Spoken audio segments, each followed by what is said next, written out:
Hi guys, welcome back to the Home and Homestead. I'm Rebecca, and today you'll be joining me in the kitchen where together we make some Dutch apple scones. We'll be doing an apple harvest recipe and baking some tasty apple cinnamon scones with a little twist of a Dutch crumble topping. So let's head to the kitchen and make some tasty Dutch apple scones.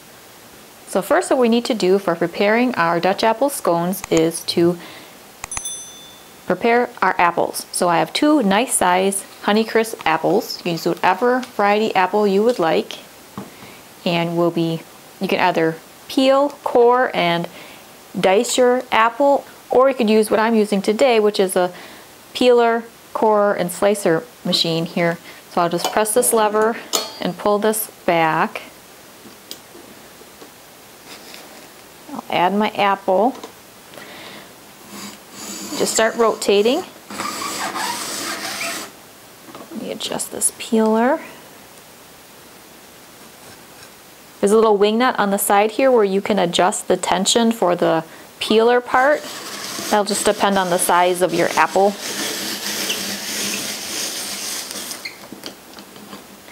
So the whole process, it cored my apple, it sliced my apple, and it peeled it.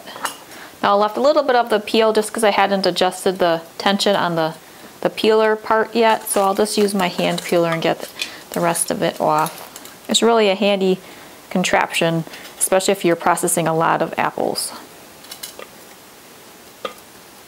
There we go. Now I'm just going to cut this in half and make some nice sized pieces of apple.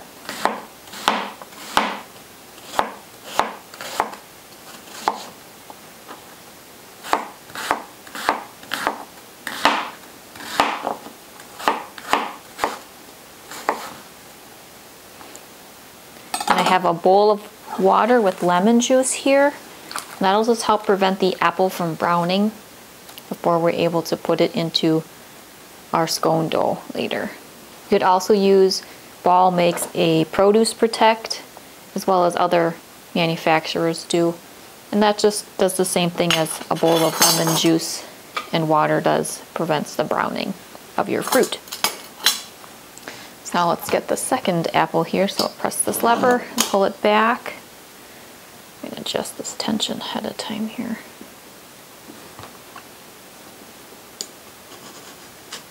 Place our apple.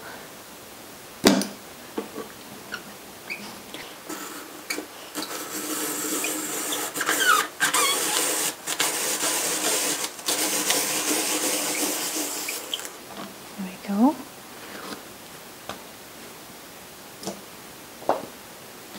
I'm saving my peels because I'm going to use them to make some apple juice later once I'm finished processing all of our apples from the harvest. Cut out the remainder of this core. A little off center in the apple.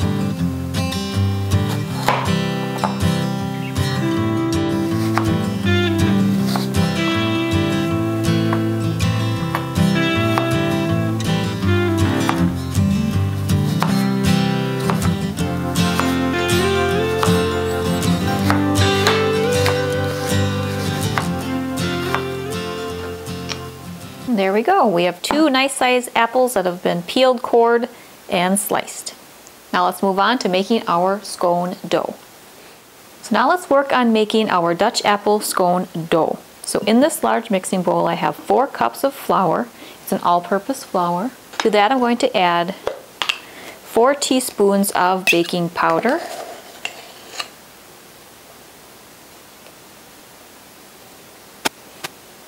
And 1 teaspoon of salt, 2 teaspoons of cinnamon, and 2/3 a cup of brown sugar. Now I'll just mix these dry ingredients together. You could also do this in your KitchenAid stand mixer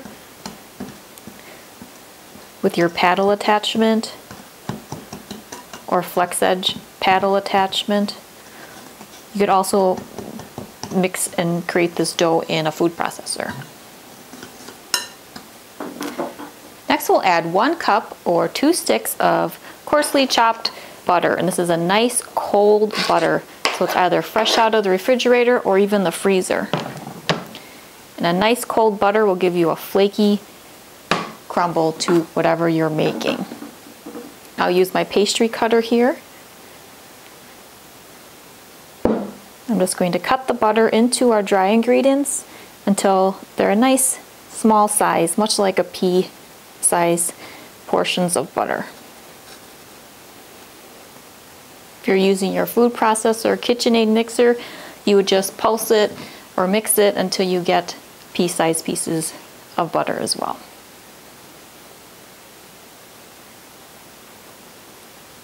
There we go.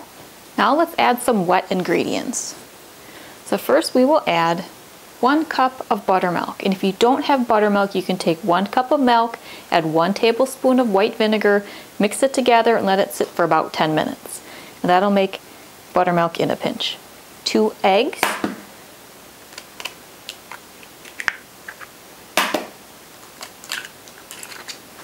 And our 2 prepared apples. The apples have been sitting in this water with lemon juice, so they're nice and bright still. They haven't browned. Now we'll mix all of these ingredients together.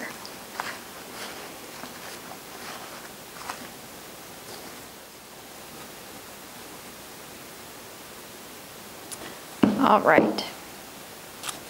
So I'm going to put a small cutting board and a piece of saran wrap here.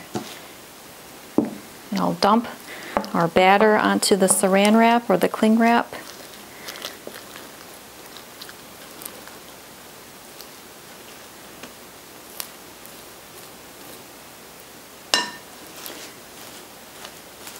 Just kind of smush this into a round-ish shape.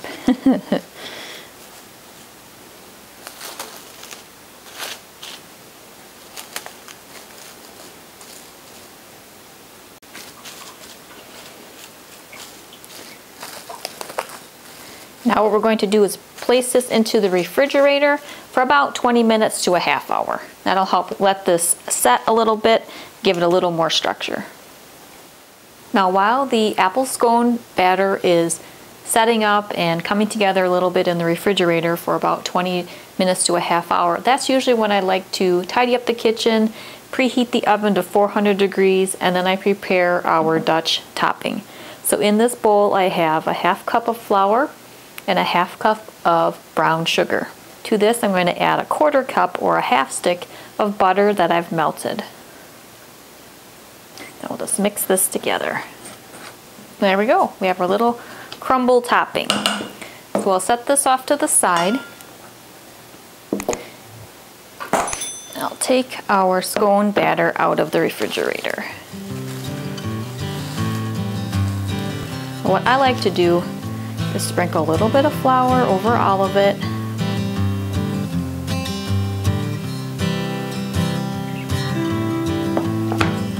And on the work surface. I try to flip it over onto that.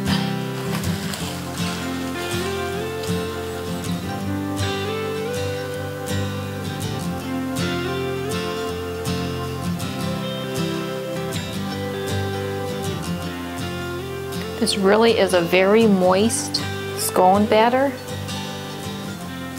So adding that little bit of flour and having it rest in the refrigerator helps a little bit. If it's just too moist for you and too difficult to work with, you could certainly add a bit more flour to your batter when you're mixing. It also depends on the moisture of your apples.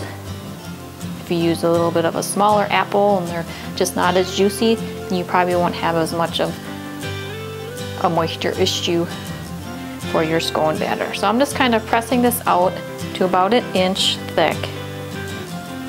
Now I'm going to take that crumble topping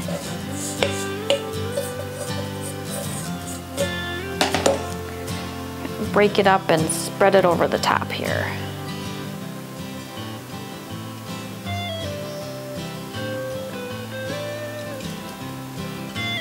I'm going to gently press that into the scone batter.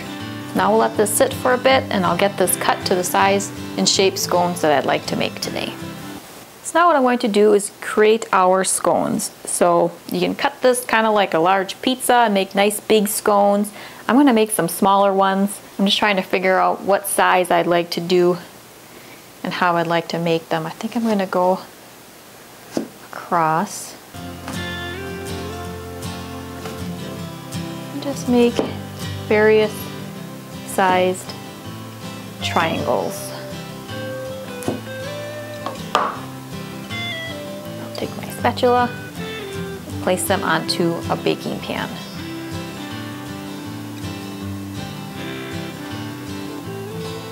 Leave a little bit of room between them so that they have room to expand while they bake.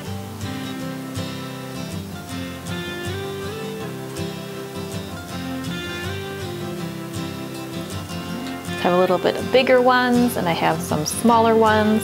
I like having different shapes and sizes so that if someone just wants a little piece of a scone, they can have that. If they're more hungry and want a nice big one, they can go ahead and find a larger scone.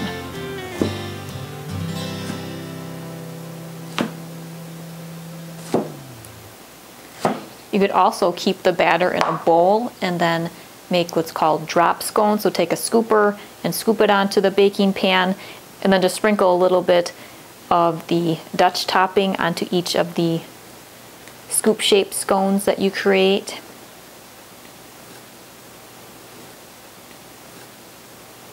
That's another tasty option. And they're even easier to make. All right, let me get this pan out of the way. Let's get another pan here.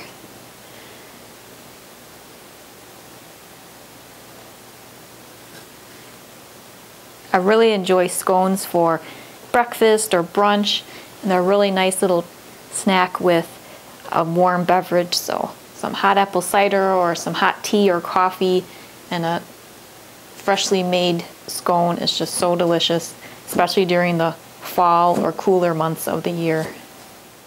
All right, so we have 3 pans of various size Dutch apple scones. So I have the oven preheated to 400 degrees, so I'll get these in the oven for about 20 minutes until they're nicely golden brown. All right, our Dutch apple scones have finished baking. So they took about 22 minutes at 400 degrees.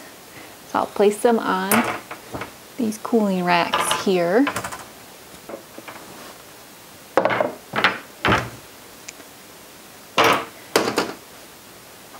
So they have a nice crispy and golden brown top, and they have a nice softness to them when you press them. So they're going to be nice and fluffy and moist, and they're not going to be one of those overly dense scones. So now we'll let our Dutch apple scones cool for about 10 minutes, and then I can plate them up and we'll have a taste. All right, here we have it, our homemade Dutch apple scones. So I have 3 different sizes: small, medium, and large, and I like to have a variety of shapes and sizes so people can pick whatever size scone that they would like to enjoy. Maybe having a cup of tea or coffee and some rustic fall Dutch apple scones would be a really nice treat. So here I have one off to the side, and it has a nice crispy crumble topping. And we'll break it open. It's nice and soft and tender, with big pieces of apple in the middle. This is a really tasty scone. It's not dry at all. It's very moist and soft and tender. If you find when making this particular scone batter, if it's just too moist during that first step, you could certainly add a few more tablespoons or up to a 1/4 cup of flour, but I like the way that the scone turns out as I prepared today. And I just know that if you just add a little bit of flour before putting it on that surface prior to cutting it into your shapes, that it will turn out. So don't get discouraged if you find this to be a bit more moist than what you're accustomed to. I like these just the way they are. It's a crispy yet soft and tender scone, and it just has a nice rustic feel and the fall flavors. Well, I hope you enjoyed our time together in the kitchen while we made these homemade Dutch apple scones. If If you'd like more inspiration or ideas on what to do with your apple harvest, or would like some more apple recipes, you can check out my videos I have in my recipes and in the kitchen playlist. And if you're interested in gardening or food preservation or home decor, you can check out some playlists on those as well. Well, if you're new to the channel and haven't done so yet, I would really appreciate you subscribing. And if you enjoyed this or any other videos that you check out, please give them a thumbs up. I hope you're having a fantastic day and a wonderful fall. See you next time. Take care.